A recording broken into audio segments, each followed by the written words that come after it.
Let us open our Bible on Proverbs chapter 14, verse 12.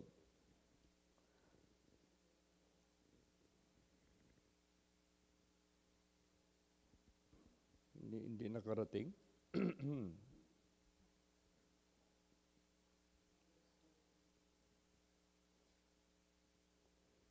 14, verse 12. Praise the Lord. There is a way which seemeth right unto a man, but the end thereof are the ways of death. Okay. So, ito yung karamihan na nangyayari sa sanglibutang ito. Ito talaga ang realidad, no? There is a way which seemeth right unto a man, but the end thereof are the ways of death.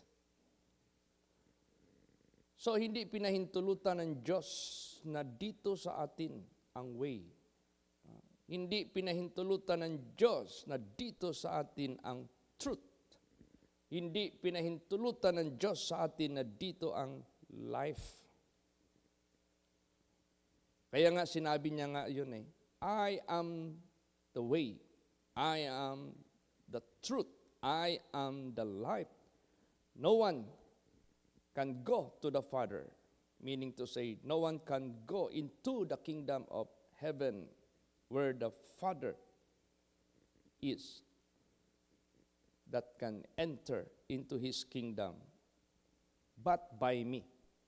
So, hindi pinahintulot ng Diyos na dito sa atin ma-establish yung way para makarating tayo sa buhay na walang hanggan at blessings sa ating buhay dito sa lupa. Kasi kung mag-survey tayo all over the world, ang daming mga kasaysayan ng buhay ng tao na kapahamakan. Hindi nila maintindihan bakit nangyari. Anong klaseng kapahamakan? Unang-una ang kapahamakan yung hindi ka maligtas. Yun ang devastating ba yan? Pinakamalaking kasiraan na walang kaligtasan ng tao na namatay, walang kaligtasan ang buhay ng tao habang nabubuhay. Yan ang pinakamalaking damage. So, sinabi dito, there is a way which seemeth right unto a man. Pag yan ay pinagpatuloy natin sa buhay natin, nagkamali tayo. Ayaw nating mag-humble, ayaw nating submit sa the only truth, the only way, and the only life. Tatayo tayo sa sarili nating paningin, pananaw, na akala natin matuwid, pero ang totoo, yan pala ay daan ng kamatayan. Kamatayan ng ating kaluluwa, yan ang 100%. Pwedeng maging bilyonaryo ka sa sanglibutang ito, kasi yan naman ang ino-offer ng dyablo. That was offered to our Lord Jesus Christ, and that is the same. He is offering to anyone. What shall it profit a man? Even you gain the whole world, but you lose your own soul. Death pa rin ang patutunguhan. Kaya napaka-importante yung counsel ng Diyos. Kung hindi lang sa counsel ng Diyos, wala siguro maligtas sa atin. Where no counsel is, the people fall. Dahil sa counsel ng Diyos through His gospel, through His precious words, may maliligtas sa atin. No? Merong makaangkin ng kaligtasan. Kasi diyan tayo, ma-enlightened, no? From blindness, from spiritual blindness. Ikalawa, diyan tayo makokorek. Diyan tayo ma-rebuke. Diyan tayo mabigyan ng instruction. Diyan tayo mabigyan ng doctrine. Para yun ang magiging batas na sinusunod natin na hindi maghatid sa atin sa kamalian, sa kasalanan, karumihan, lahat ng ungodliness and righteousness. Alam mo yung word ungodliness and righteousness? Doon nakatuon ang puot ng Diyos. And that is the reason why pumunta siya dito for the unrighteous, for the sinners, para magrepent ang lahat ng tao, para iligtas niya ang mga tao sa puot ng Diyos. Yung sinabi ni Paul, for the wrath of God is revealed from heaven against all unrighteousness and ungodliness and unrighteousness of men. Na-reveal yan galing sa langit. Doon pa lang sa langit, na-reveal na yung puot niya kay Lucifer and the 1/3 of angels sa kanilang ginawa na rebellion and disobedience. Rebellion that is unrighteousness. Rebellion that is ungodliness. Nahayag doon sa langit. Tapos yung puot ng Diyos, nahayag din sa langit over 2 cities nung unang panahon sa Sodom and Gomorrah. Nung unang panahon ni Noah, nahayag din ang puot ng Diyos galing sa langit. He flooded the entire earth. And until now, ang kabukiran, they are witnesses na may mga shells na nakalibing sa mga lupa dyan. Meaning to say, saan pala nakatira yung shells? Sa dagat. So, that is an indication that the world was flooded until the highest mountains. Walang lumitaw. As what is the Bible is telling us. Yan ang totoo. Kaya, doon nahayag. Sino ang nagsuffer doon ng wrath of God? Ungodliness or ungodly people, unrighteous people. Gusto ng Diyos, iligtas tayo doon. Bakit naging ungodly sila? Bakit naging unrighteous sila? Ayaw nilang mag-submit sa Diyos doon sa nagpipreach sa kanila na ginamit ng Diyos si Noah because Noah was a preacher of righteousness. Ayaw nila doon. Ayaw nilang makinig doon. Gusto nila tatayo sila sa sarili nilang pananaw na tama. Gusto nila tatayo sila sa sarili nilang paningin na sa tingin nila tama. Hindi naman dyan. Pinaintulot ng Diyos na sa tao makita ang tamang daan. Inako na yan ng Diyos, inako na yan ng ating Panginoong Hesukristo. Una, sinabi niya, no one is righteous, no, not one. So nobody can claim na meron kang sarili mong way na maghatid sa iyo sa buhay na dapat mong ikabubuhay. Wala. No one is righteous nga eh. No one is righteous, no, not one. O kaya, itong counsel na ito, ng salita ng Diyos, this is the only antidote. This is the only solution. This is the only way na maka-escape tayo sa buhay na unrighteous at ungodly in the presence of God. So therefore, we have to shift. Kailangan mag-shift na tayo. Bilang sa ating sariling pananaw, forsake it. Forget it. Limutan mo na yan. I-forsake mo na yan. Let us come to God. Sabi ng Diyos, come, let us reason together. Kahit gaano ka itim, kahit gaano ka pula ang inyong mga kamalian, kasalanan, kalikuan, karumihan sa harapan ko. Because you were influenced with Satan from your parents, Adam and Eve. But I can erase it, I can forgive it, and I can give you the right way kung saan kayo dapat tutungo at anong daan na dapat yung tatahakin. I will tell you what way by my counsel. Kaya itong counsel ng Diyos, ito yung magbibigay sa atin ng right way, right move, right choice para maalis tayo sa ating sariling pananaw, sariling paningin na akala natin matuwid. Yung pala, sa totoo lang, daan pala yan ng kamatayan. Yan yung nangyari kay Lucifer sa tingin niya. Sa tingin niya, matuwid. Yung pala naging pabilo ng kanyang kapahamakan. Ganon din ang 1/3 of angel. Akala nila, yun na ang magiging, daan ng kanilang magiging success sa buhay nila. Anong tinitingnan ni Lucifer? at ng mga one-third of angels na akala nila success yun. Akala nila sila pa rin maghahari doon sa langit. Akala nila they can remain forever in that kind of privilege. Sarili nilang pananaw ang kanilang tinitingnan. Hindi sila tumingin sa Diyos para doon sila mag-submit. Hindi sila tumingin sa Diyos para doon sila makinig sa counsel ng Diyos. Kaya din ganun sa buhay natin. The only remedy, the only solution sa ating category or status, counsel of the Lord. Praise the Lord. Basahin natin yan. Proverbs 12:15. Praise the Lord. The way of a fool is right in his own eyes, but he that hearkeneth unto counsel is wise. Yes. Yung counsel ng Diyos. Tingnan mo si Noah and his family. Nakinig sila sa counsel ng Diyos. What was the counsel of God sa buhay nila? To make an ark. Lahat. Kung basahin mo yung kasaysayan ni Noah, lahat ng sinabi ng Diyos, sinunod ni Noah. Lahat. Anong kahoy ang gamitin, anong pandikit, anong laki, anong height, anong length, anong width, saan ang bintana, saan ang pintuan, ilang palapag. Lahat yan, sinunod ni Noah yan in his family. Dahil nakinig sila sa counsel of the Lord.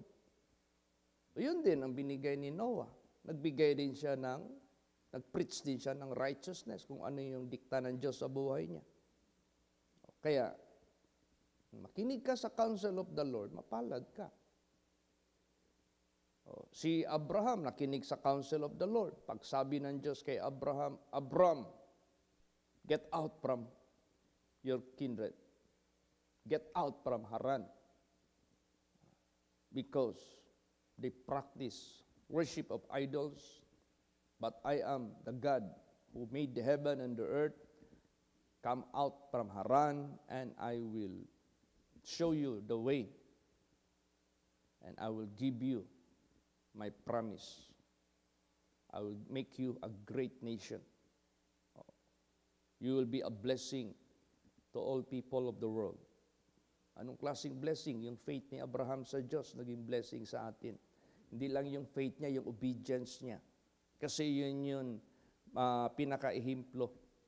Kaya sa buong mundo, ang daming lugar. Bakit Israel doon nauna ang Diyos? Dahil kay Abraham. Praise the Lord. Na doon nagmula ang nation na tinawag na Israel sa kanyang apo. Abraham, Isaac, Jacob. O yun na. So doon nagsimula ang kaligtasan. Salvation started at Israel. Nakinig kasi sila sa counsel ng Diyos. O ganun din sa buhay natin. Pinapasa ng Diyos sa atin ang ganong klaseng legacy na pamamaraan para ligtas tayo, blessed po tayo. So ano ngayon ang nakikita natin ngayon sa mundong ito? Yung mga tao na ayaw pang lubusan na mag-submit dyan sa Diyos. Tatayo pa sila sa sarili nilang counsel, tatayo pa sila sa sarili nilang pananaw. Ay, basahin natin. Proverbs 30, verse 12. Praise the Lord. There is a generation that are pure in their own eyes, and yet is not washed from their filthiness. Yeah. May henerasyon na malinis sa kanilang mga mata, sa sarili nilang mga mata. Ay hindi man sa sarili natin ang kalinisan, hindi man sa sarili natin ang katotohanan, hindi man sa sarili natin yung daan na maghatid sa atin sa kaharian ng Diyos. Hindi. Sa tingin lang ng henerasyong ito, sa kanilang mga paningin, pure, yet is not washed from their filthiness.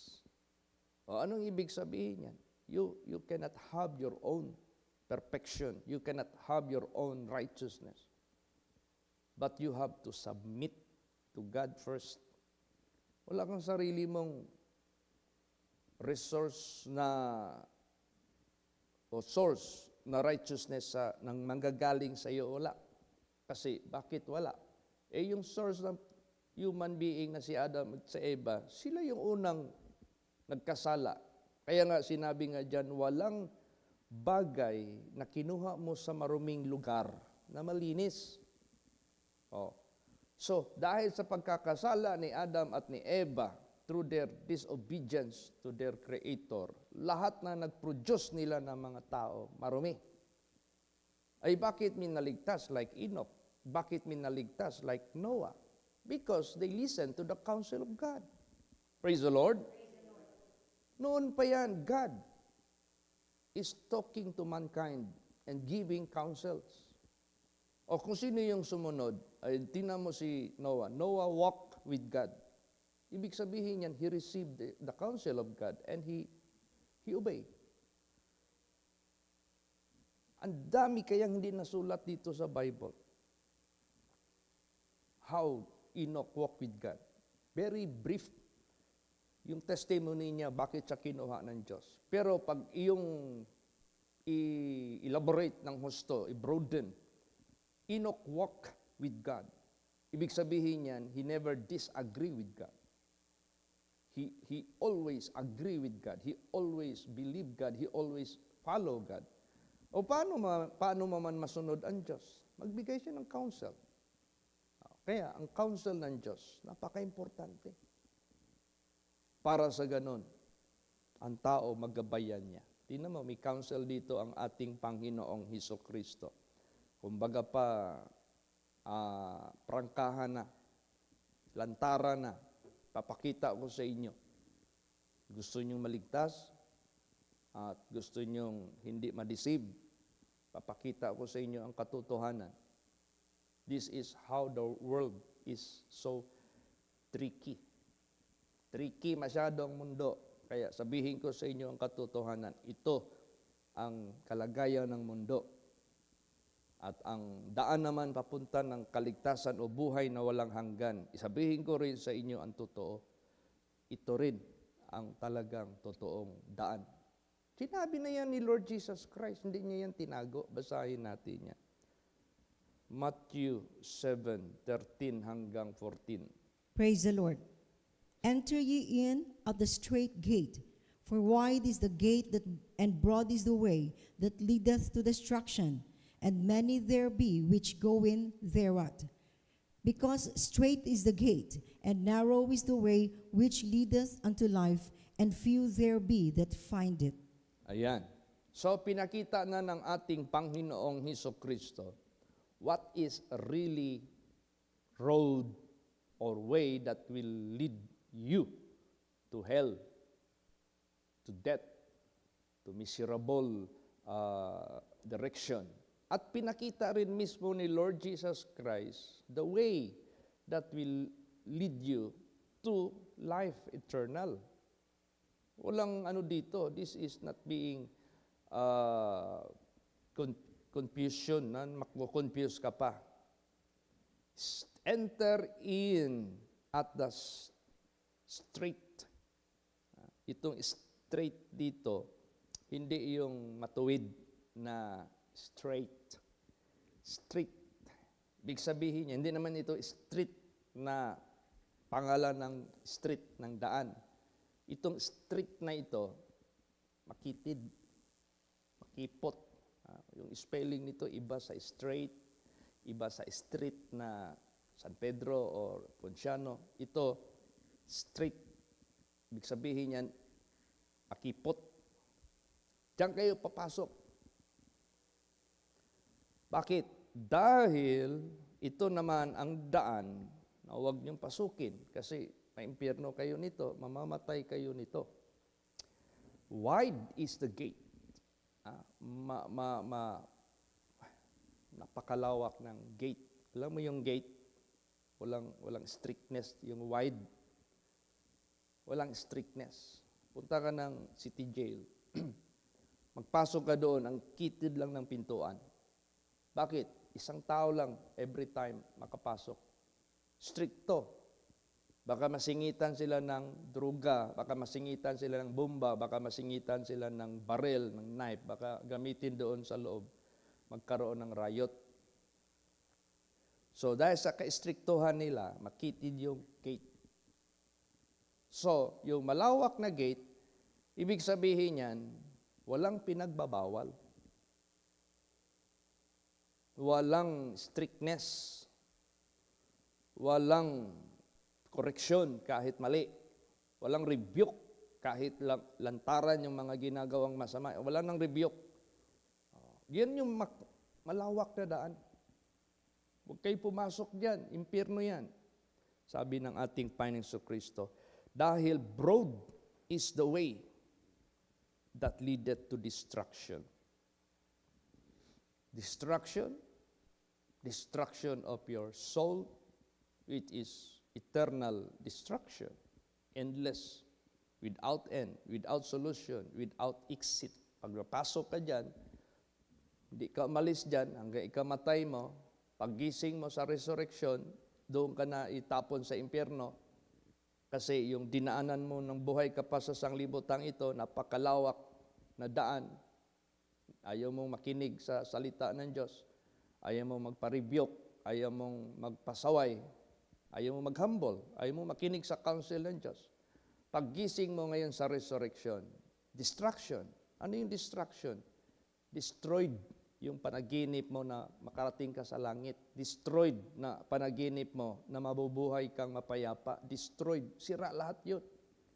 Sira lahat. Yung mansion made of gold na ini-imagine mo na narinig mo once upon a time nung buhay ka pa. Destroyed lahat yun.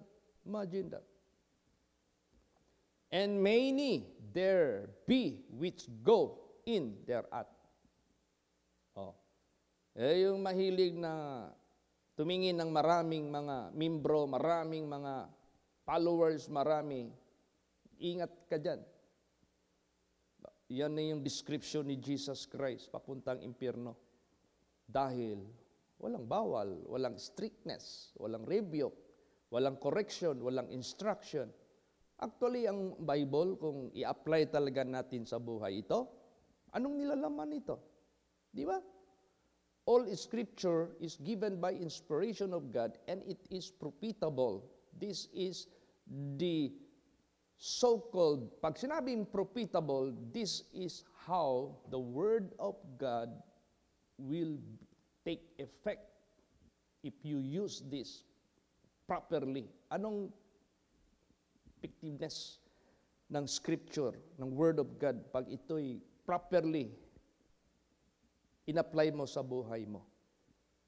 This is for correction. Lahat ng nasanayan natin ng mga buhay na marumi, na makamundo, iko-correct ka ng Diyos dyan.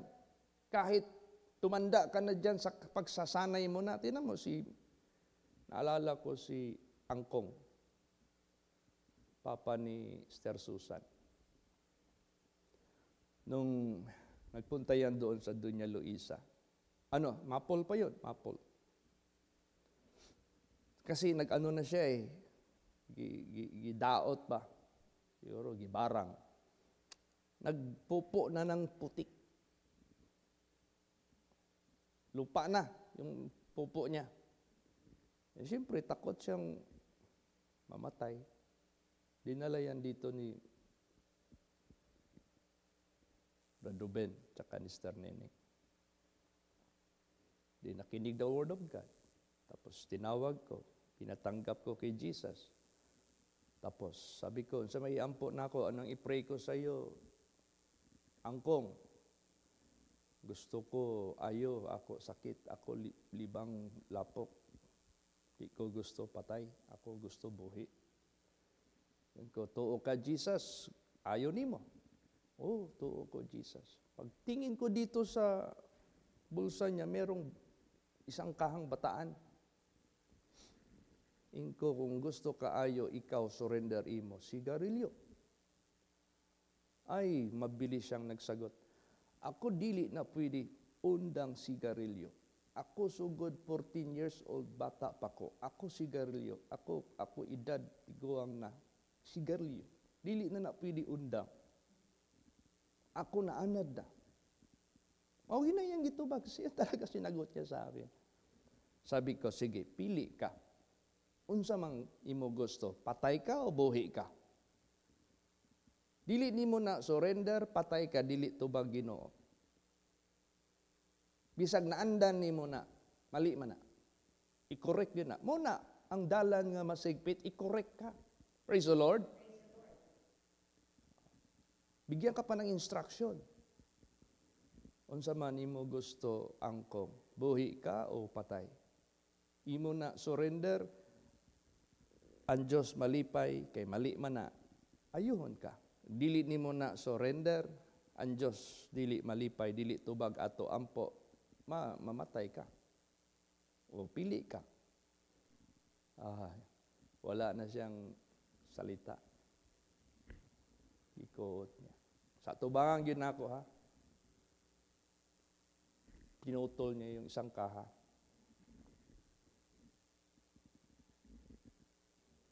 Kukuha ng basurahan, bilis. Siyempre, bungkag eh. Ilagay niya. Prayhan. Pag-pray, pag-uwi ng bahay, pagpupo, normal na. By the grace of God. Yan ang daan ng Diyos. Iko-correct ka talaga. Praise the Lord. Iko-correct ka talaga ng ating Panginoong Diyos.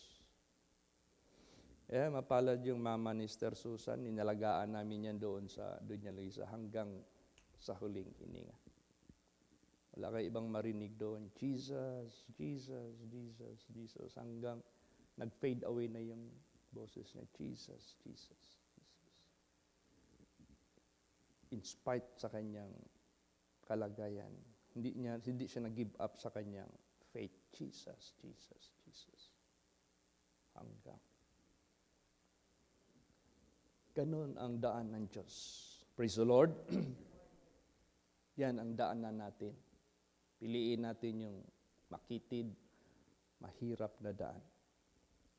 At sinabi dito ni Lord Jesus, because straight is the gate and narrow is the way which leadeth unto life. Tapos meron pa siyang dinugtong, and few there be that find it. Kunti lang ang makapunta dyan. Sinabing kunti lang, pahirapan. Tingnan mo yung Philippine Science. Yung mga nagtapos ng elementary, gusto mag-high school dyan sa Philippine Science para libre, maganda ang turo, maganda ang training. Pag-college nila, posibleng maging scientist sila. Pag-college nila, pwedeng maging mga brilliant yung mga bata dyan. Mag-take ng entrance test kasi maraming gustong magpasok dyan eh. Kunti lang makapasa. Palagay natin sa 10,000, ang makapasa lang dyan, 100. Bakit? Quality. So ganun din ang papuntang kaharian ng Diyos. Hindi ka tanggapin pag yung buhay mo reject, marumi, baluktot, bulag, pilay, pungkol. No, spiritual ito ha. Gusto mong makapasok sa kaharian ng Diyos. Quality ang hinahanap ng Diyos. Kaya sabi ni Jesus, kunti lang. Dahil sa hirap ng daan. Bakit hirap? Yung pride mo, lunukin mo. Yung own way mo, takwil mo. Yung sarili mo, i-deny. Ang hirap kaya niyang gawin. Magsabi ka doon sa 1 million na crowd. Sabihin mo sila na, meron akong sa inyo illustration. Lalakad ako sa Niagara Falls o Niagara Falls. yung end to end, maglagay ako ng string. Tapos, lalakad ako. Papuntang kabilang side. Anong sabihin ng crowd pag nakarating ka doon? I believe you! I believe you! I believe you! Tao, believe na believe kasi nakarating hindi nahulog Sabihin naman ng nag-demo. Okay. Sino man ang maniwala sa inyo, kahit isa lang sa inyo dyan, isama ko, ilagay ko dito sa shoulder ko, balik ako doon sa kabila. Merong nag-represent? Wala. Takot. Kaya ganun ang mundo. Pag sinabi na ni Jesus Christ, naniwala kayo sa akin, deny yourself. Sa pag-deny pala ng sarili, ang dami ng talikod. Ayaw nilang masaktan yung sarili nila, ayaw nilang yung pride nila maapakan. Imagine, deny yourself. Hindi yan basta-basta. Mayroong nga tao dito na, Lord, I will go with you wherever you go. Sabi ni Jesus Christ, isa na lang kulang. Kapasok ka na. Benta mo lahat yung ari-arian mo at ibigay mo sa pobre. Ay, wala. Hindi niya magawa. Kaya daming tao ngayon sa sanglibutang ito, gusto pala ng langit, pero pag pinapasubmit na dyan sa Diyos, pumipiglas. Ayaw. Ayaw talaga. O kaya, sino kaya? Kaunti lang. Mapalad yung kaunti na yan, kung mayroon mang kaunti. O dapat makasali ka sa kaunti para makapasok ka sa sinasabi ni Jesus Christ. Amen? Praise the Lord. Kaysa magsama ka dyan sa marami niya, papunta naman sa impyerno. Bakit yung multitude na yan, pag nandoon na sa impyerno lahat, kaya nilang patayin yung apoy doon para hindi ka masunog? Hindi naman. Kasi sila din mismo magsasuffer. Kunti lang. So, mayroon na namang advice si Jesus. Paano siya nag-advise, nag-exhort? Basa. Luke 13:24. Praise the Lord. Strive to enter in at the straight gate, for many, I say unto you, will seek to enter in, and shall not be able. See? Anong ibig sabihin nito? Ang daming taong makarinig sa gospel of the kingdom of God at ang daming gustong makapapunta sa kaharian ng Diyos, pero hindi sila able. Hindi sila able. Kaya ang advice ni Jesus Christ, kung gusto nyong makapasok talaga, strive. Alam niyo strive? Makipagpatay ka. Makipagpatay ka. Pag sinabing strive, makipagpatay ka. Praise the Lord. Para lang makuha mo yung sino pala ang natin ngayon? Ang pinaka-number 1 nating kaawing sarili natin. The greatest conqueror is he who conquered himself. Yan yung sinabi ni Jesus. You want to follow me? Deny yourself. Yan. Ang pinakamahirap sa lahat, sabihin ko po sa inyo. Ang daming mga taong gustong papasok sa langit. Alam mo, tuwing mag-preach ako, wala akong ibang marinig sa tao. Pastor, salamat sa Word of God. Pastor, na-bless ako. Pastor, enlighten ako. Pero saan sila ngayon? Pagpasundin mo na sila. Wala. Parang walang narinig.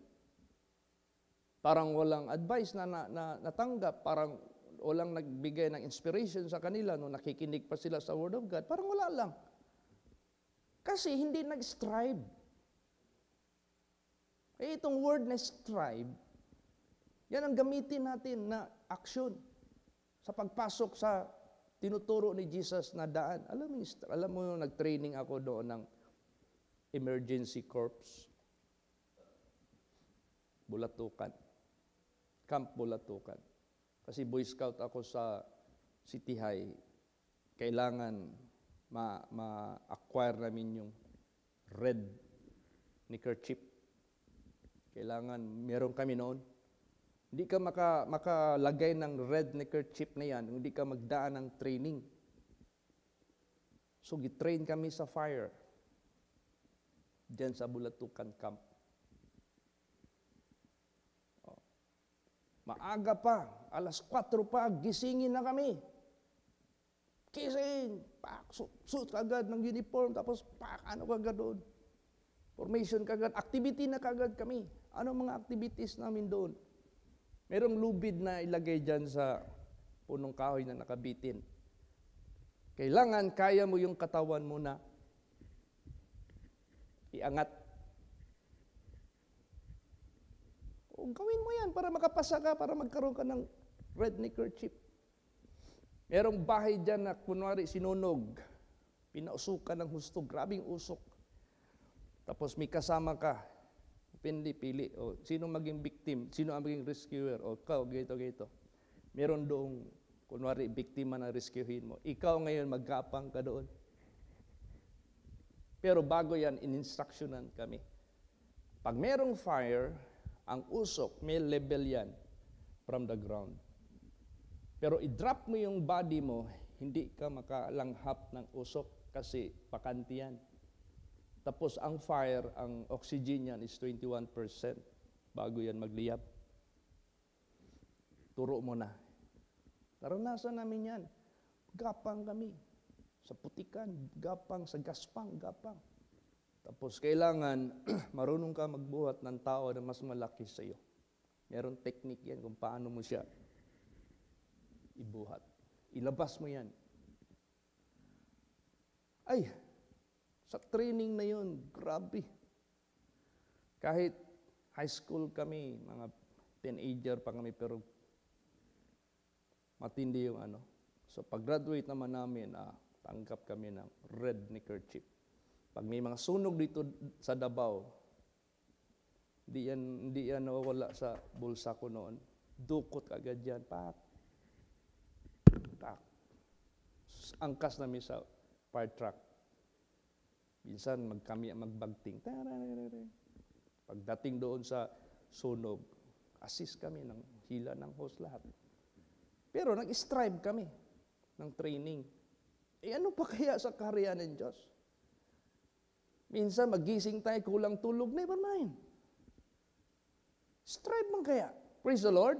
Hindi man kaya paisi-isi ang papunta ng kaharian ng Diyos. Oh. So we have to strive. Minsan, ang dami nating pwedeng gawin pa na priority, pero mas priority itong spirituality natin. Huwag mong i-neglect. Neglect not. Strive. So yan lang yung nakahawak sa atin. That someday, somehow, meron tayong kalalagyan na buhay na walang hanggan. Pag hindi ka nag-strive, sabihin ko sa inyo, kahit gusto mo, hindi ka able. Yan ang sinabi ni Jesus eh. Amen? Strive. Ngayon, ang ibang mga tao, minsan, bakit ayaw nilang mag-strive para sa spirituality nila? Deny sarili, anumang mga sufferings that will cause you to suffer, ayaw mag-suffer. Kasi minsan, kampante na sila sa buhay nila, sa sarili nilang pamamaraan. Para bang, I don't need that. I'm okay. I'm not obliged to do such thing. I'm okay. Lagi lang okay. Basahin natin yan. Galatians 6:3. Praise the Lord. For if a man think himself to be something, when he is nothing, he deceiveth himself. Ayan. Huwag kang mag-isip sa sarili mo that you are something. Okay ka.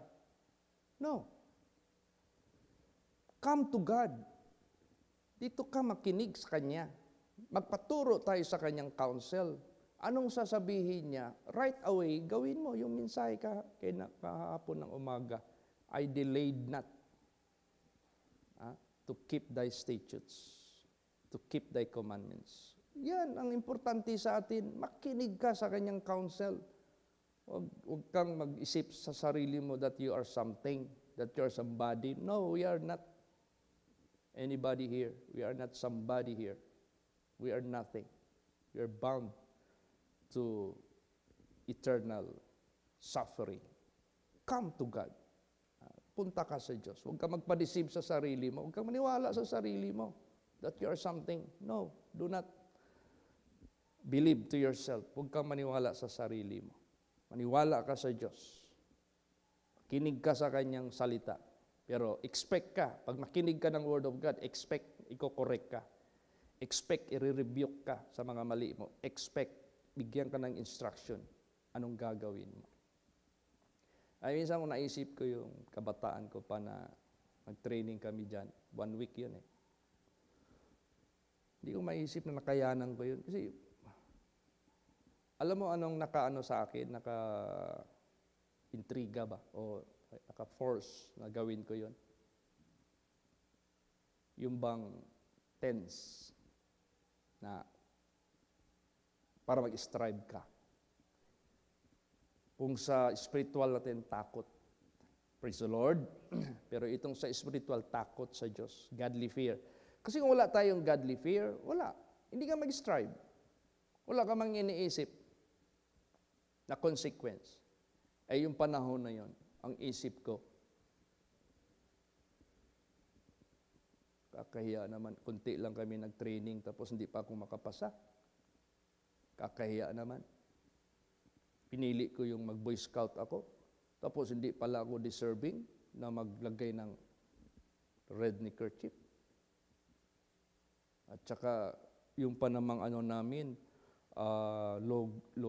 motto, laging handa. O ito namang training nito is for our preparedness. So I have to pass this. I have to undergo this training and pass. Pero meron din kaming kasamahan na hindi talaga kaya.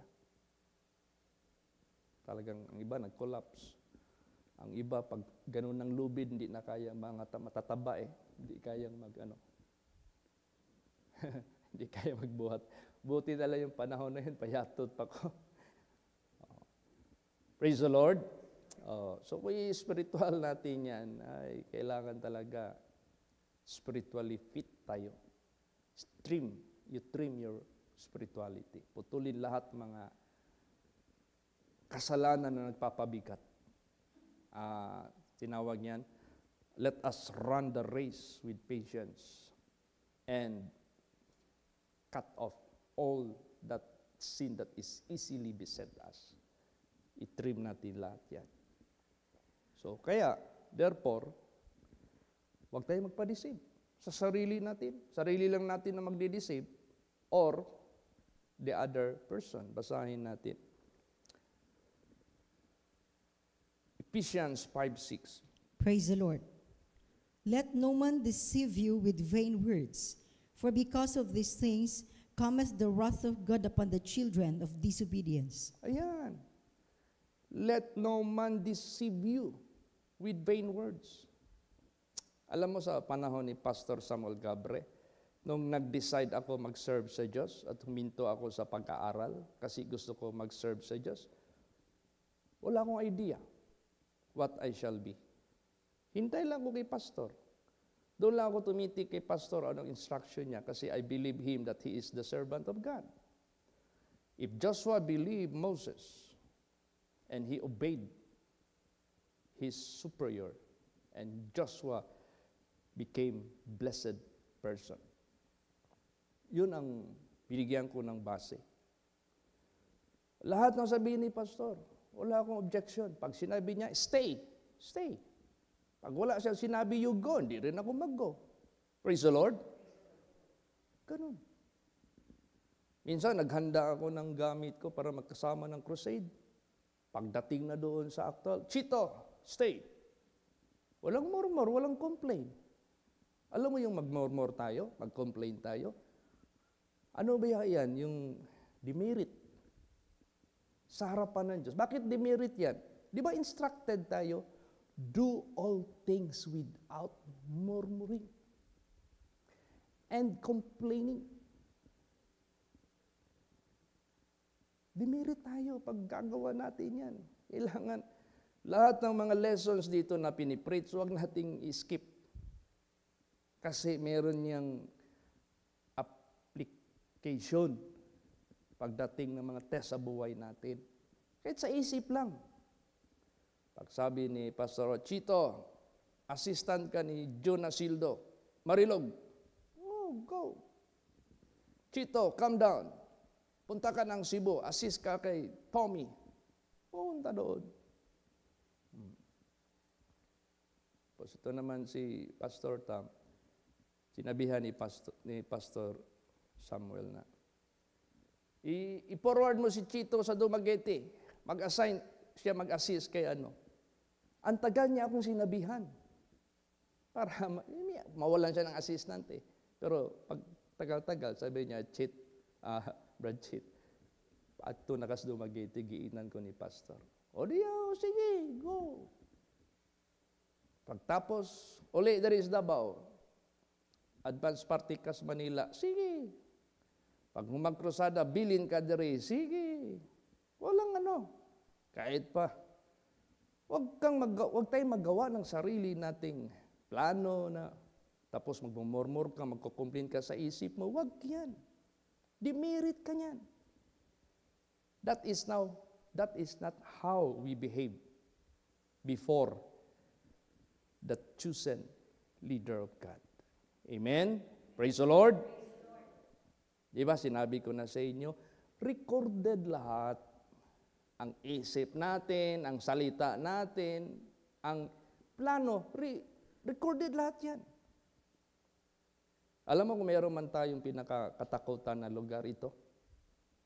The presence of God. Stand in awe of Him. Takot ka. Yung isip mo maririnig na ng Diyos yan. Sino dito na nagbulong-bulong? Di naman niya ginamitan ng microphone. Di ba si Miriam? Nagmurmur siya against Moses. Bakit sa kanya lang ba nagsasalita ang Diyos? Sa akin, hindi. Di ba nagalit ang Diyos? Ginawa siyang leper. Tapos yung kanyang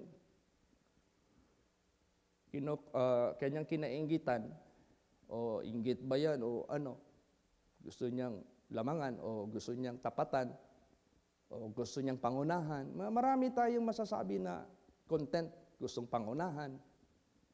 Hindi na lang maghintay. O. Yun din ang nag-pray sa kanya, nagagaling siya. Tingnan mo yan. Praise the Lord. Kaya kung di niya gagawin yun, wala na. Mamatay na lang yan si Miriam as a leper. Kaya sa buhay natin, napasok tayo sa katotohanan ni Kristo. Markahan natin lagi ang sinasabi sa salita ng Diyos. Kasi iyan yung maging wisdom natin pagdating ng mga kahirapan sa buhay. Praise the Lord. Huwag nating pakilusin yung ating laman. Hanggang di ko akalain na si Jesus na mismo nag-direct sa akin. Anak ko, malilipat ka ng assignment.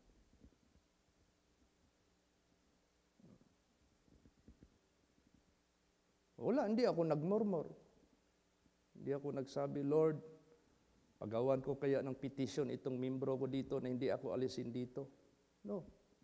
We are not being instructed by anyone. Pag si Jesus na mag-instruct sa atin, either by His servant na superior mo, or i-direct ba? Bakit dinirect yun ni Jesus sa akin, hindi dinaan kay pastor? Hindi man alam ni pastor talaga yun. Nakukunin siya ni Jesus. Praise the Lord. Wala nakakaalam noon. Ang sinabi lang ni Jesus sa akin na ang alagad ko lang ang nakakaalam. O totoo man yun. Si pastor man ang pinakita sa vision, Chito, come here. O doon ang galing sa kanya information kung saan ako ilagay. See? Praise the Lord. O. Kaya ganun, sa buhay natin, huwag tayo magpataka ba? Taka tao. lihok sa atong kinabuhi, baka ma-demerit tayo. Sayang naman yung ating paglilingkod sa ating. Kung maglingkod naman lang tayo, mag-serve naman lang tayo kay Jesus, not in our own way. It got to be in His own way. It got to be by His counsel. Kaya magbasa-basa tayo sa salita ng Diyos for our personal application, para kung sakaling yung problema na parallel dito, alam natin anong gagawin natin. Amen? Praise the Lord. So anong gusto ng Diyos sa atin? Huwag magpa-deceive. Sino ang number one mag-deceive? Sarili natin. O yung soul na masamang espiritu na ipatpadala sa hangin. Basa pa. Anong dapat nating gawin? Basa. James 1:22. Praise the Lord. But be ye doers of the word, and not hearers only, deceiving your own selves. Yes, lahat ng salita ng Diyos dito, be a doer. Amen? Doer. Doer ka talaga.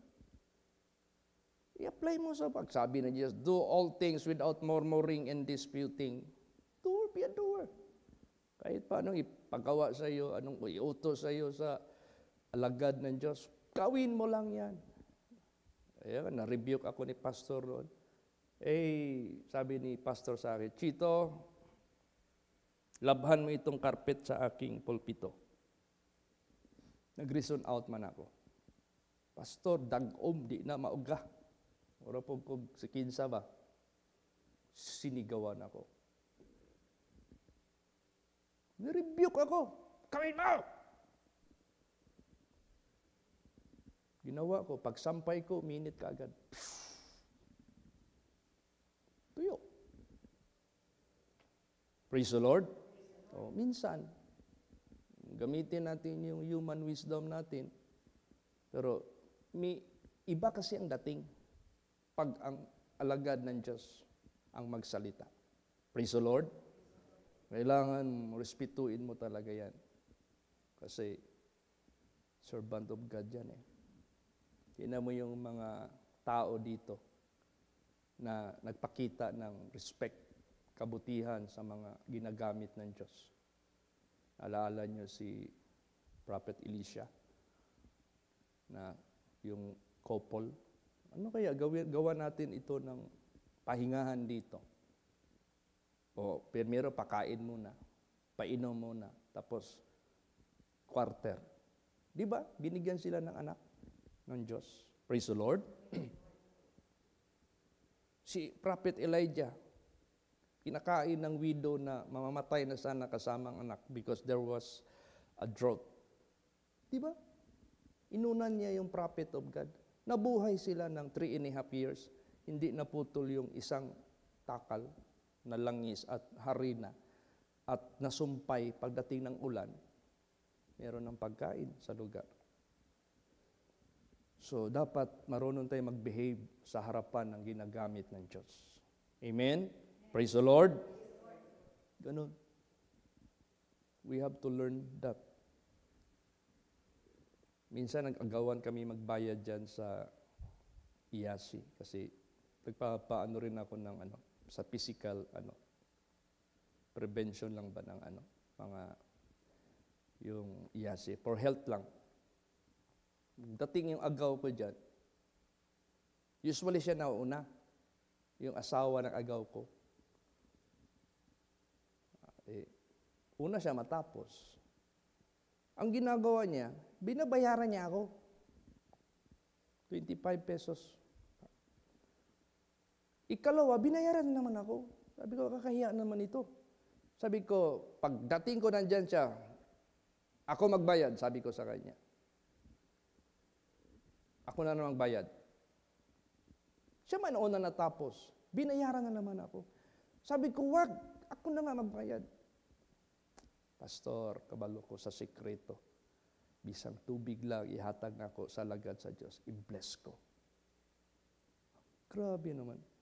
She fight for such a way na alam niya anong maging resulta. Para si Jacob ba? Praise the Lord. Wala akong magawa. Yun ang niya. This is how she She believed the Word of God. The Word of God naman binasihan niya, hindi naman ang pagkatao ko, hindi naman ang relationship namin na agaw ko yung husband niya. But she is pointing the Word of God. Kaya ganun, ang Word of God, mahalaga ito sa buhay natin. Amen? Praise the Lord. Minsan mag-preach si pastor. Di ganit nimo mapungtan ang imong amahan, imong anak, imong sister, imong brother, o ikaw mismo sarili mo. Di ka makasulod sa langit. Parang masakit man yun. Pero merong connecting, for my name's sake, for my gospel's sake. Kung merong sinabi ang Diyos at hahadlang ang sino man member of your family, pag hindi mo sila kayang i-hate para lang masunod mo yung gospel, hindi ka worthy. Pati yung sarili mo, pag yan ay hindi mo makonbinsi na sundin ang gospel, hindi mo kayang i-hate, hindi ka makapasok sa langit. Yun ang training na pag malusutan mo yan, sabihin ko sa inyo, hindi tao hahanga sa iyo, si Jesus Christ mismo. Amen? Praise the Lord. Yun ang sikapan natin. Yan ang sinabi ni Lord Jesus Christ. Nangyari talaga yan, actual. Actual man talaga yung nangyayari sa buhay natin. Kaya, be doer of the word, not hearers only, deceiving your own self. Ano pa? Tayo, tinuturoan tayo ng tama. Tinuturoan tayo ng mabuti. Gawin mo, kahit against sa sarili mong kalooban. Gawin mo, kahit against sa iyong mentality. Gawin mo, kahit against sa nasanayan mo sa mundong ito. Bakit? Basahin natin. James 4:17. Praise the Lord. Therefore, to him that knoweth to do good, and doeth it not, to him it is sin. Yes. Pag hindi mo ginawa yan, mahulog yan sa pagkakasala, because that is already disobedience. Refusing to do such word of God which is good, that is considered as sin because that is disobedience. Basa pa, 1 Corinthians 15:33. Praise the Lord. Be not deceived. Evil communications corrupt good manners. Yan, huwag kayong magpa-deceive. Evil communication, minsan itong sabi-sabi ba? Sabi-sabi. Ay, kasi nakarinig ako ng ganito, ganyan-ganyan. Kasi nakarinig ako, kinument ako, kasi pinuna ako. Ano bang unahin natin pakinggan? Yung comment ng mga tao, yung mga suggestions ng mga tao, yung pananaw ng mga tao, o yung proper way na nandito sa banal na salita ng Diyos. Huwag magpa-deceive. Praise the Lord. Huwag magpa-deceive. Sa paglilingkod ko kay Lord Jesus, ang dami ko kayang na-receive ng mga suggestions na hindi ko pinakinggan kasi it contradicts of what I have heard through the gospel. You have the right to deny or to neglect those comments, suggestions ng mga tao. Huwag tayo mag-rely doon. Dito tayo sentro sa salita ng Diyos. Praise the Lord. Last verse. 3 John 1:11. Praise the Lord. Beloved, follow not that which is evil, but that which is good. He that doeth good is of God, but he that doeth evil hath not seen God. Ayan. Now, saan ba tayo magbase ng good? Di ba sabi ni Jesus, there is only one good and that is God. And God and Word of God. Isa lang yan. O dito tayo magbase sa Word of God. O kaya sabi ng mga membro ko, Pastor, hindi na lang tayo magpasakop doon. Budget, hindi na tayo magpasakop kay Pastor Samuel Gabre. Kaya naman natin. Nasaktan masyado kami sa rebuke sa iyo. Di naman namin nakita. Kami man mismo nakakita kung ano yung mga kilos mo dito sa amin. Kung nakinig ako doon, dahil una, ako na ang leader nila. Ako na ang magiging nila, leader. So, magkakaroon ako ng future na sarili ko. Mali yun. Tukso yun ni Satanas. Kung ginawa ko yun, anong nalapastangan ko dito sa Word of God? Nahulog ako kay kanino? Absalom. Di ba? Ama ko si Pastor Samuel Gabre. Nagrebelde ako sa kanya. Dahil lang ba sa sulsul ng membro ko na pinapakain ko sa Word of God. Kaya huwag tayong pataka lang tayo na maghakbang na. Kaya nga, there is a way which seemeth right unto a man's eye, but the ends thereof are the way of death. Huwag tayong magbase sa comment, suggestion. If it contradicts to the good God, to the Word of God, refuse. Rebukein mo sila.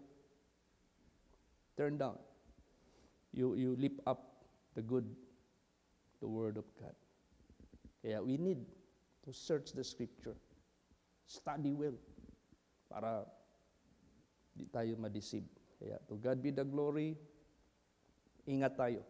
Kaya merong tingin natin sa sarili matuwid. Yung pala, daan ng kamatayan. At ang daan ng buhay, wala nang iba. Si Jesus Christ. Ang Word of God. Dito tayo magbase sa mga decision makings natin. Dito tayo magbase sa ating mga conversation, sa isip, sa salita at sa gawa. Dito tayo magpa-tame. Magpa-tame tayo dito. Kasi ipiperfect tayo ng Diyos. Amen? Praise the Lord. Magsitayo po ang lahat. Let us all pray. Hallelujah.